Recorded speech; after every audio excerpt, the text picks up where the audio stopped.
Genesis chapter 14.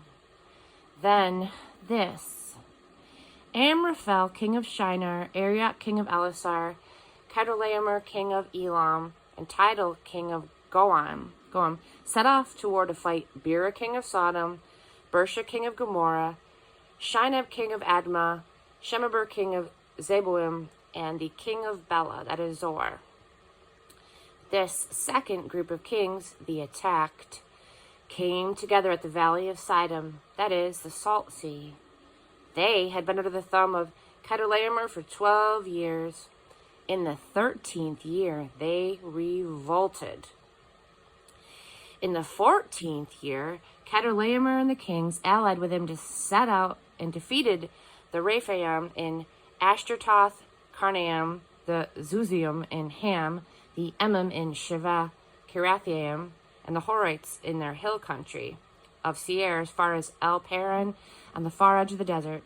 On their way back, they stopped at En Mishpat, that is Kadesh, and conquered the whole region of the Amalekites, as well as that of the Amorites who lived in Hazazon Tamar.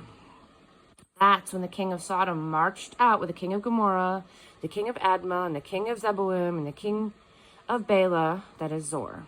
They drew up in battle formation against their enemies in the valley of Sidon, against Chedorlaomer, king of Elam, Tidal, king of Goam, Amraphel, king of Shinar, and Arioch, king of Elasar. 4 kings against 5. The valley of Sidon was full of tar pits. When the kings of Sodom and Gomorrah fled, they fell into the tar pits, but the rest escaped into the mountains. The 4 kings captured all of the possessions of Sodom and Gomorrah, all of their food and equipment, and they went on their way.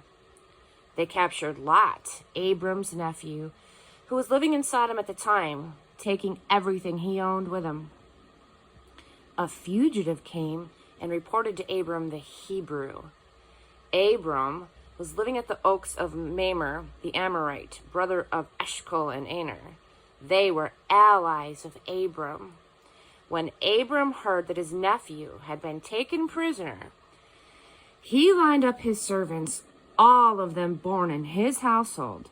There were 318 of them. And he chased after the captors all the way to Dan. Abram and his men split into small groups and attacked by night. They chased them as far as Hobah, just north of Damascus. They recovered all of the plunder along with nephew Lot and his possessions, including the women and the people. After Abram returned from defeating Chedorlaomer and his allied kings, the king of Sodom came out to greet him in the valley of Sheveh, the king's valley. Melchizedek, king of Salem, brought out bread and wine. He was priest of the high God, and he blessed him. Blessed be Abram by the high God, creator of heaven and earth, and blessed be the high God who handed your enemies over to you. Abram gave him 1/10 of all of the recovered plunder. The king of Sodom said to Abram, "Give me back the people, but keep all the plunder for yourself." But Abram told the king of Sodom, "I swear to God, the high God, creator of heaven and earth, this solemn oath, that I'll take nothing from you, not so much as a thread or a shoestring. I'm not going to have you go around saying, 'I made Abram rich.'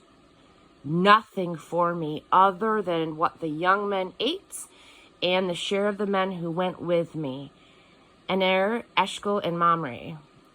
They're to get their share of the plunder."